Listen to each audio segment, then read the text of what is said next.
If you want to write a nonfiction book in 2023, this will be the best video you can watch all year long.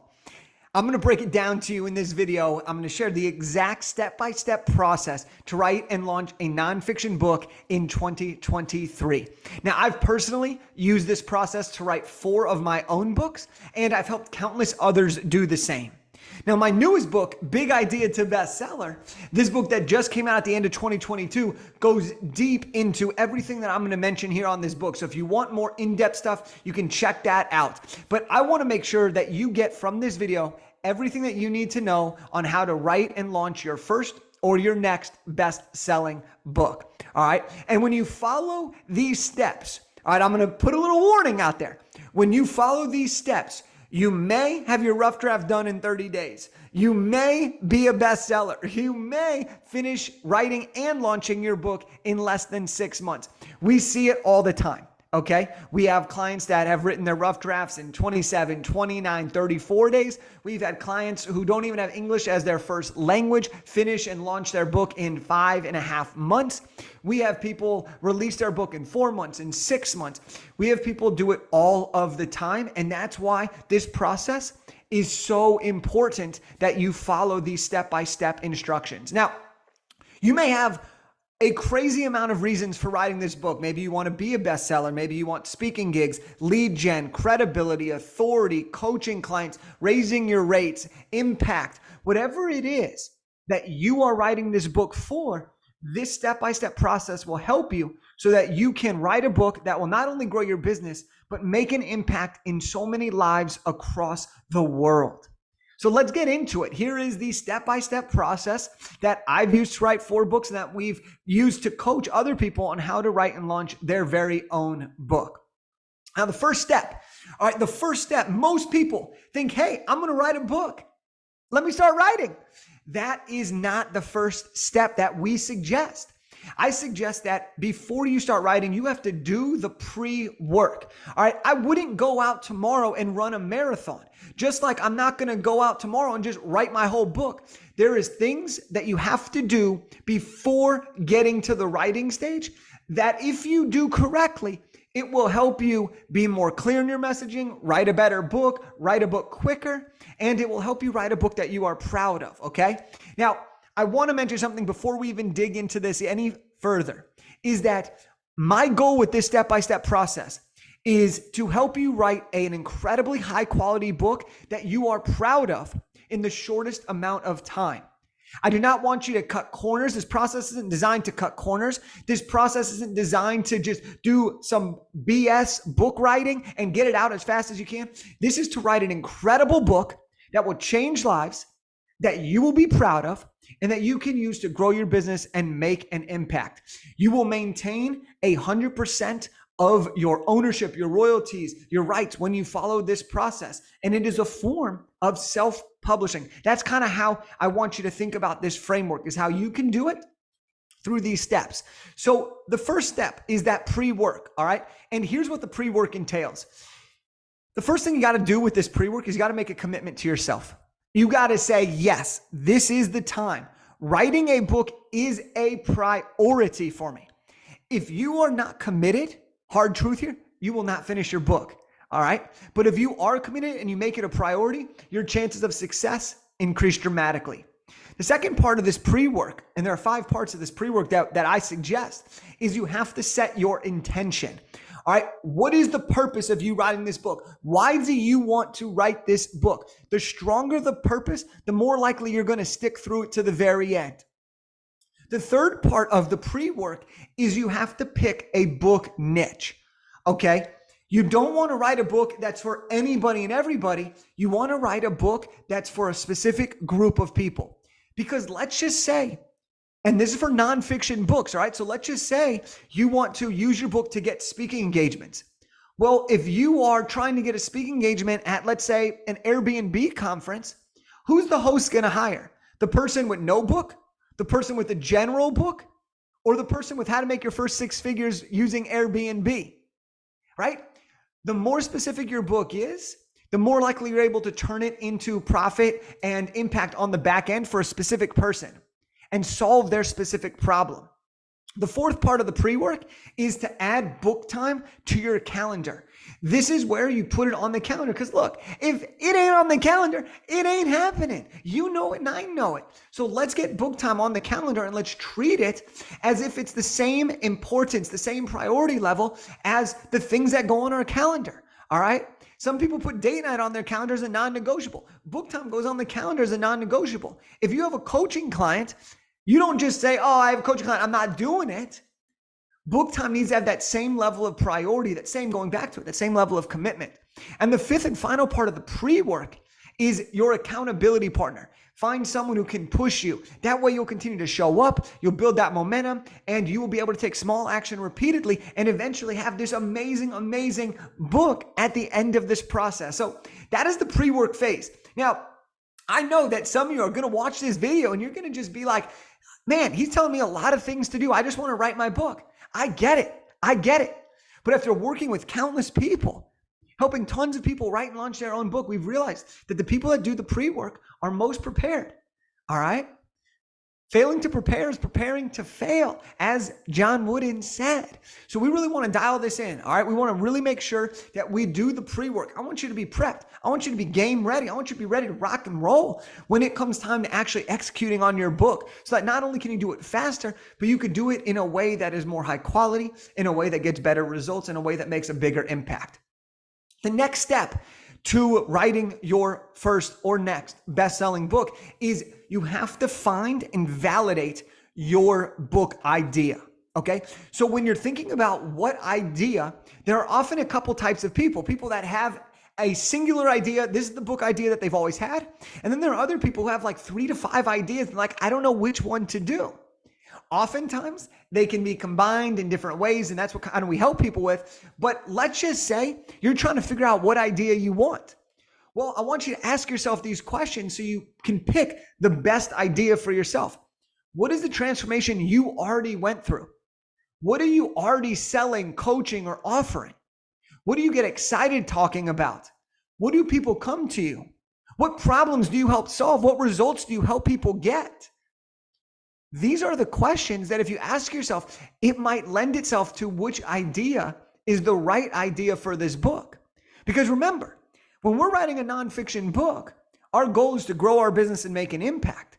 All right. So you got to think about what idea is going to best suit that particular goal. What book idea is going to help solve the problem of your ideal reader, aka your ideal client.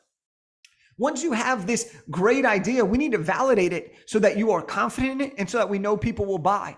And that's where we really want to dig in and kind of ask ourselves, how does this work with our intention? What idea works best with our intention? What idea can I complete the quickest? What idea am I most committed to? What idea is most related to the niche and the people that I aim to serve? When you ask yourself these questions, you now start to have this idea. And what we found is that when people have this great idea that not only are they confident in, but that they know people will buy because they've already sold that idea, or people have already been asking for them to create something around that idea, well, now people are more confident. And when you're more confident, you're going to be speaking with more conviction. And when you speak with more conviction, your people are going to get more excited about it. You're going to become more excited about writing this book. That excitement's going to carry over in talking about the book, marketing the book when it's launched. That excitement's going to help you weather the storm when the book process gets challenging, when you don't feel like writing anymore, but you know you can keep going, right? So that's the next phase. Do the pre-work and get the great idea. Find and validate your idea. The third step of this process. Now, if you've noticed, we haven't started writing yet, all right? This is critical. But the third part of the process is you want to map out what we call organized outlining. All right. For some people, they despise outlines. For some people, they ride or die by their outline.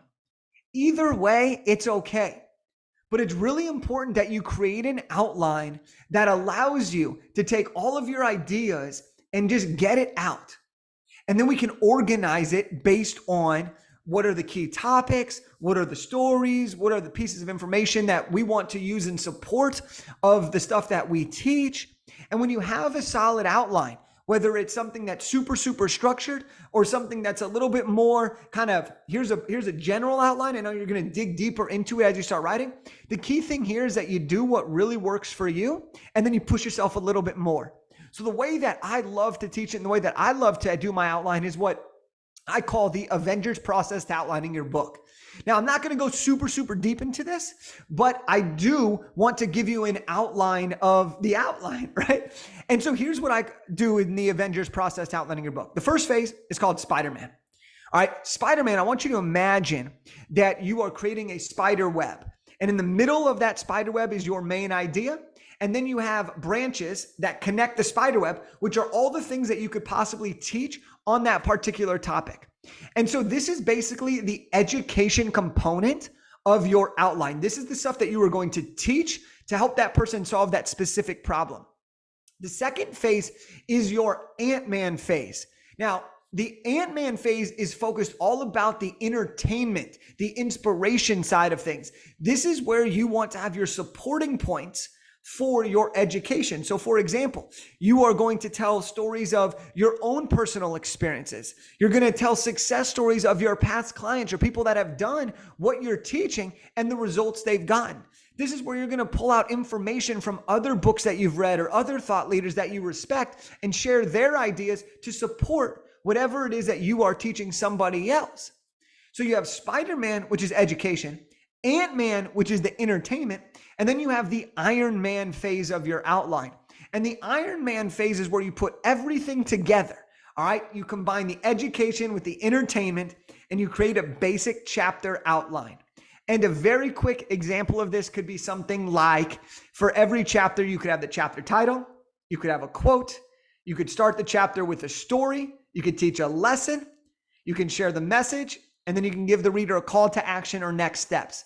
And if you break it down just like that, and I know that I'm talking through this really, really quickly, but I want to make sure that you have just a general understanding of how you can outline your book so that you can write it faster, so it'll be easier to write. The next step to this process, we've done the pre-work, we've validated and we found and validated our idea, we've mapped out an organized outline. Well, now it's time to write your doggy draft. All right, we call the rough draft a doggy draft. And the reason we do that is because it is rough. All right. Now, all bad jokes aside, here's the truth. There's a big, big, big problem with a lot of people who write books. And this is it, is that people expect to write one draft and be done. All right. But I've never met anybody who's ever written one perfect book draft. All right. You hear stories of these famous authors who have written and revised for a long period of time. They've gone through 20 revisions. All right. When you write your doggy draft, and the reason we call it dog draft is because it's rough, is because we want you to be able to get your ideas onto paper as quickly as possible. All right. And so I encourage you to take the doggy draft challenge, which is to write your rough draft in 30 days or less. And the reason that this is so important is because you got to get your ideas from your head to your outline to your paper. And this will help you be able to get the momentum going. It'll help you believe that you're that much closer to finishing your book. Now, there are a few things when you're writing your rough draft that will help you speed up this process. And the most important tip that I can give you that will help you get your rough draft done fast is do not edit as you go, okay? Do not edit as you go. Write. You will make mistakes. You will mess up. But write. There will be time, which I'll tell you in the next step, of how we start to revise this process, okay? I see too many people who write, edit, revise, write, edit, revise. And they're doing that for the same chapter. Chapter 1, write, edit, revise. Write it again, edit, and revise. And before you know it, they're a month, 2 months in, and they're like, if I have a 12 chapter book, this is going to take me a year or 2 years to write it. And they get discouraged and they give up. And so what I want to encourage you to do is write this rough draft quickly. It's getting your ideas onto paper. That's the focus of this, okay? Because the next step here is selective self-editing. All right, this is where we start to make the book more legit. So you've written the rough draft. It's not perfect. Whoop-de-doo. That's what we wanted. But now we go back and we self-edit our book. And what self-editing is you basically go through your book and you make your own edits. And I encourage you to do two different types of self-edit. The first is a verbal read through. Read through the book out loud, see what mistakes you make, see if it sounds good, and make changes as you go. You will likely subtract things. You will likely add things. You will likely improve upon your stories. You will find gaps, and you will make those changes in the verbal read through. And then the second time that you self-edit your book, I want you to do what I call the chapter by chapter read through. This is where you go one chapter at a time and make sure that the book flows, make sure that you're saying the things that you really want to say, making sure that you have enough testimonials or enough stories to support your main points. This is where you want to just go chapter by chapter and make sure you're completely dialed in. And then if you're like, you know what, I really want to go to that next step, what I sometimes do is I read my book backwards to forwards. And the reason that I do this is because when you read something over and over again, your mind starts to clump things together. It starts to skip over words. So if I read it backwards to forwards, it gives me a different viewpoint and a different perspective, so I can get more focused on each chapter to make sure I don't miss any edits. Now, no matter how good you are, there will be things that you miss, which is why the next step in this process is to hire an elite editor. All right. So let's recap here before we go into the back half of this book step-by-step process. We got to do the pre-work. We got to find and validate our idea. We got to map out a organized outline. We got to write the doggy draft, and we got to do some selective self-editing. Now, at this point of the process, this is where we start to build our team. Okay, this is where we go from writing the book and ideating about the book into actually getting the book done. Now, I believe that having a big team and having a team is going to help you create an incredible, incredible book. And it starts by hiring the right editor. I'll be truthfully honest with you. I'm not the greatest writer in the world. I think I can share a message really well, but I'm not the best writer in the world. So every time I hire an editor, they make my book that much better. And so that's what this next step is. Hire an elite editor. And when you find an editor, you really want to make sure that it's somebody who you have a good relationship with, a good vibe with, they have good communication with, they have good experience, and they have good pricing. All right. This is a factor. I think this is one of the best investments you can make in a book because they are a professional. All right. Don't hire your friend who graduated and studied English but has never edited a nonfiction book in your industry. Find someone who's done and edited books in your industry. They are going to help you make the book as best as you can, and they're going to turn it from you and your writing into a professionally edited book and manuscript. This is so big for somebody like me because I didn't associate myself as a writer. I didn't think, and I don't think I'm the best writer in the world, but I knew that I had a message to share. And by hiring an editor, they've been able to really, really help me hone in on my writing and make my books even more professional.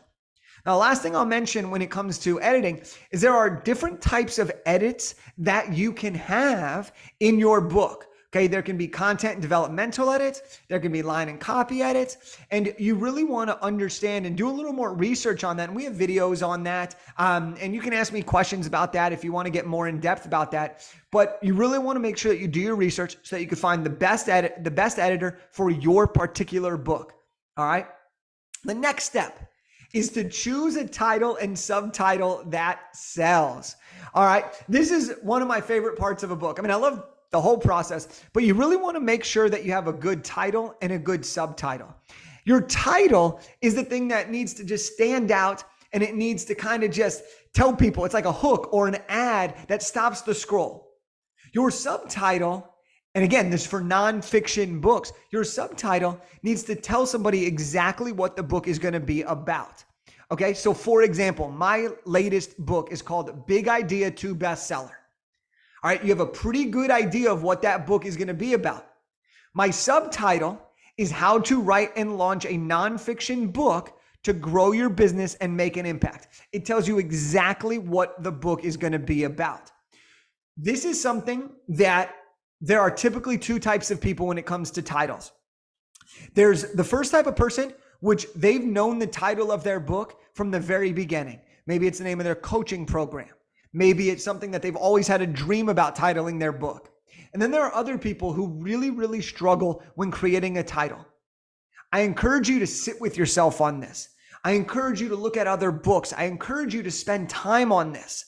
Okay, because I don't want you to just pick a title for the sake of moving fast and it not be something that you're proud of or not be something that really gets the point across. So sit with yourself, pick a title, pick a subtitle, go back and forth, read it out loud. Ask yourself, is this memorable? Would someone, if you talk to them at a party, would they remember the title of your book to recommend it to a friend, right? Is it easy to share? These are some of the things that you can think about. Is it appropriate, right? What kind of branding do you want to have with it? What do you want to be perceived as based on your title? Some people go for more extreme titles because they really want to share and get their brand voice out there. Other people keep it fairly simple. There's a lot of flexibility and choice that you have with this. But remember, the title has got to be memorable and it's got to stick out. The subtitle has to tell people exactly what they're going to learn or what problem they're going to solve or what desire they're going to achieve by reading your book. All right, let's move on. We got a couple more steps here. We're going to bang through these. The next step is you want to create a cover that converts. All right, this is the second part when you really bring in another person on your team. I encourage, unless you are a book cover, professional book cover designer, I encourage you to outsource this. Okay, there are cover designers that are really great at a variety of different price points. And this is something that's huge because if your cover sucks, nobody's getting your book. All right. A shitty cover is one of the fastest ways for someone to know that you're an amateur in this process. We don't want to be an amateur. I don't want you to be an amateur. I want your book to look professionally published. I want your book to be legitimate. Okay. So you want to find a great cover designer. And the biggest thing that I can tell you here when you find a cover designer is you really want to make sure that you ask questions in advance and that you give them as much information as you can to help them move forward. All right, I remember when I was working a previous job in sports and we had a graphic designer that I would always work with. And this dude was legit. But if I just said, hey, can you just create this? Here's the title of it. Can you just create it? He would kind of just take it and do whatever he could with it, but he wouldn't know exactly what I wanted. He'd send it back. I'd be like, dude, that's not what I had in my mind. And he would tell me, well, Jake, you got to tell me what you want. And so the more specific I got with him, the quicker we got the designs done and the better quality the designs were. This is the same thing when you hire a book cover designer. When you hire a cover designer, tell them what you want. Tell them, hey, these are the categories I'm in. This is the style I'm going for. This is my brand. These are the colors. These are the other titles in my space that I really like. Go to the bookstore. See what other covers you like. All right.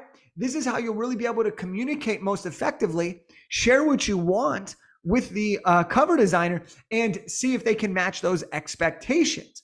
Now, at the same time, let the cover designer do what they do best. Don't micromanage them, but give them enough information up front to let them create, and then you can make your revisions from there. So let's recap here as we go into the final three. We've done the pre-work.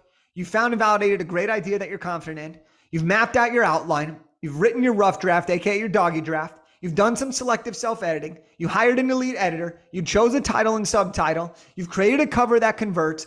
Now we got to focus on the formatting.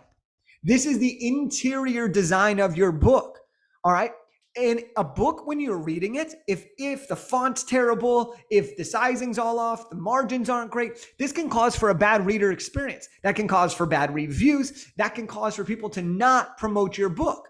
Okay.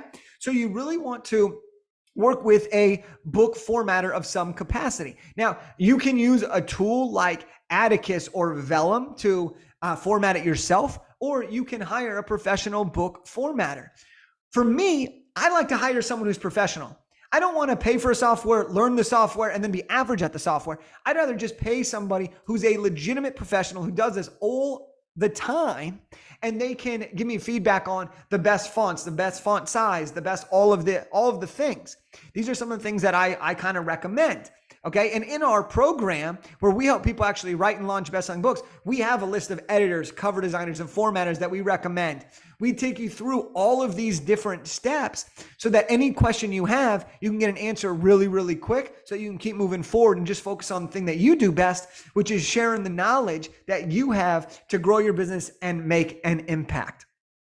The next thing that you got to do at this point, okay, at this point of the process, your book is pretty much done. All right, you have a fully edited and formatted book. You have a cover design. You are ready to rock and roll. The next thing you got to do is you got to publish your book, professionally publish your book. And I like to use Amazon self-publishing platform called KDP, Kindle Direct Publishing.